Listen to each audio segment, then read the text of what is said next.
एसएमजेड news India देख रही सब दर्शकों का स्वागत है। और इसी बीच आपको एक बता दें कि एक और बड़ी खबर निकलकर सामने आ रही है ईरान इजराइल अमेरिका की युद्ध को लेकर। जहां एक तरफ अभी जो खबर जिक्र किया है कि ट्रंप ने यह दावा किया, इस बात के संकेत दिए कि वो युद्ध विराम चाहते हैं। हालांकि ईरान के विदेश मंत्री का भी बयान सामने है कि वो युद्ध विराम नहीं चाहते, वो स्थायी अंत चाहते हैं। लेकिन इन सब के बीच में भारतीय प्रधानमंत्री ने ईरान के राष्ट्रपति से बात की है।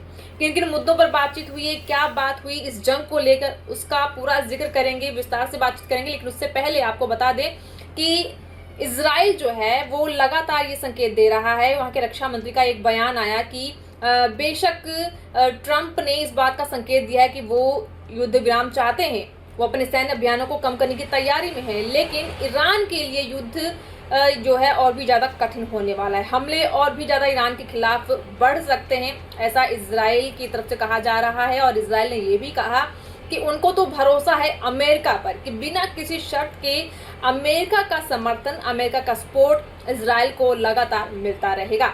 तो वहीं अगर ईरान की बात करें तो ईरान के राष्ट्रपति ने सबसे पहले प्रधानमंत्री मोदी से बात करने जब बातचीत हुई है तो उन्होंने सबसे पहले ईरानी नववर्ष की शुभकामनाएं दी हैं। उसके बाद कई सारे मुद्दों पर चर्चा हुई है, खासकर युद्ध को लेकर बातचीत हुई है। पर एक बात ये भी बता दें कि जब प्रधानमंत्री मोदी ने ईरान के राष्ट्रपति से बातचीत की है तो इस बातचीत को लेकर आपको बता दें कि जो नेता प्रतिपक्ष राहुल गांधी सांसद जो कांग्रेस हैं, उन्होंने केंद्र सरकार पर तंज कसा है।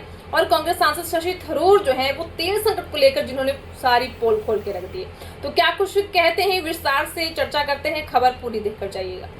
इसमें कोई दो राय नहीं कि अमेरिका ने युद्ध खत्म करने पर विचार करने को कहा है। अमेरिकी राष्ट्रपति डोनाल्ड ट्रंप ने ट्रुथ सोशल पर पोस्ट किया कि अमेरिका मध्य पूर्व में अपने सैन्य अभियान को समाप्त करने पर विचार कर रहा है। तो वहीं दूसरी तरफ प्रधानमंत्री नरेंद्र मोदी ने ईरान के राष्ट्रपति से बातचीत की है।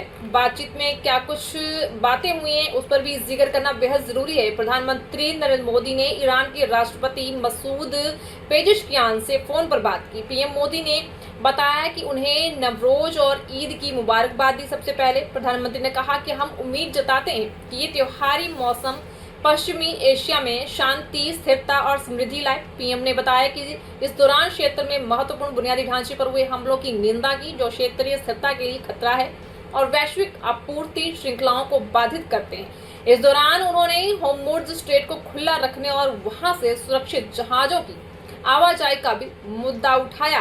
और बात करें कि ईरानी राष्ट्रपति का क्या कहना था, तो ईरानी राष्ट्रपति ने नववर्ष पर सबसे पहले तो बधाई दी और संदेश ये दिया कि ईरान के राष्ट्रपति पेजेश्कियान ने ईरानी नववर्ष नवरोज की शुभकामनाएं दी हैं। उन्होंने एक्स पर पारसी में लिखा कि नवरोज के आने के साथ ही हम सभी द्वेष, मनमुटाव और मतभेदों को भुलाने का प्रयास करें। उन्होंने लिखा कि इस वर्ष पहले से कहीं अधिक हमें नवरोज की जरूरत है, वो नवरोज जो हमारी संस्कृति में एकता, सामंजस्य और राष्ट्रीय सद्भाव को प्रदर्शित करे। तो आइए हम सब मिलकर अपने ईरान को उन तूफानों से उबारें जिनमें वह फंसा हुआ है और उन्हें गौरवान्वित और विजयी होकर उभरने में मदद करें। तो जिस तरीके से फोन पर बातचीत हुई है प्रधानमंत्री मोदी की और ईरानी राष्ट्रपति ने किस तरीके से सभी को संदेश दिया है, नवरोज की बधाई दी है। हालांकि प्रधानमंत्री मोदी ने भी ईरान को नवरोज की बधाई दी है।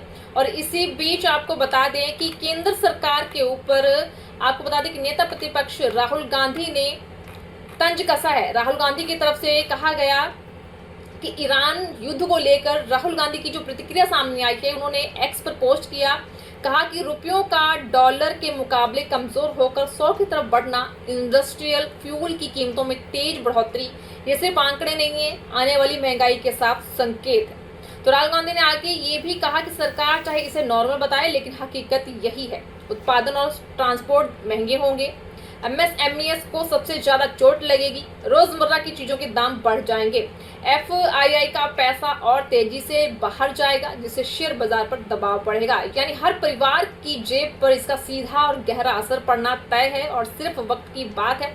चुनाव के बाद पेट्रोल, डीजल, एलपीजी की कीमतें भी बढ़ा दी जाएंगी। मोदी सरकार के पास ना दिशा है ना ही रणनीति, सिर्फ बयानबाजी है। सवाल यह नहीं है कि सरकार क्या कर रही है, सवाल यह है कि आपकी थाली में क्या बचा है। तो वही बात करें अगर कांग्रेस सांसद शशि थरूर की, जिन्होंने तेल संकट पर अपने विचार दिए हैं, उन्होंने क्या कुछ कहा है, किन किन बातों को उन्होंने मीडिया के आगे रखा। उन्होंने कहा कि 2 टैंकरों से 1 दिन या 1.5 दिन का राशन मिल जाएगा। भारत एक बड़ा देश है, हमारी खपत बहुत अधिक है, इसका असर हर किसी पर पड़ रहा है। हम चाहते हैं कि युद्ध जल्द से जल्द समाप्त हो। युद्ध को समाप्त करने के लिए सार्वजनिक रूप से आह्वान करने की आवश्यकता और इससे अधिक नहीं हो सकती है। तो मिडिल ईस्ट में इजराइल ईरान युद्ध दिन ब दिन बढ़ता जा रहा है, भड़कता भी जा रहा है और आज इस जंग का बेशक 22वां दिन है। बेशक ट्रंप की तरफ से दावा किया गया कि वो युद्ध विराम की तरफ विचार कर रहे हैं, अपने सैन्य अभियान को समाप्त करने पर विचार कर रहा है। तो वहीं ईरान के विदेश मंत्री की भी, जैसे कि मैंने पहले भी जिक्र किया, कि वो कह रहे हैं कि उनको युद्ध विराम इस तरीके से नहीं चाहिए, उनको एक स्थायी अंत चाहिए। पर प्रधानमंत्री ने जहां ईरानी राष्ट्रपति से बातचीत की है, फोन पर हुई बातचीत के बाद किन किन मुद्दों पर अमल किया जाएगा, ये देखना होगा।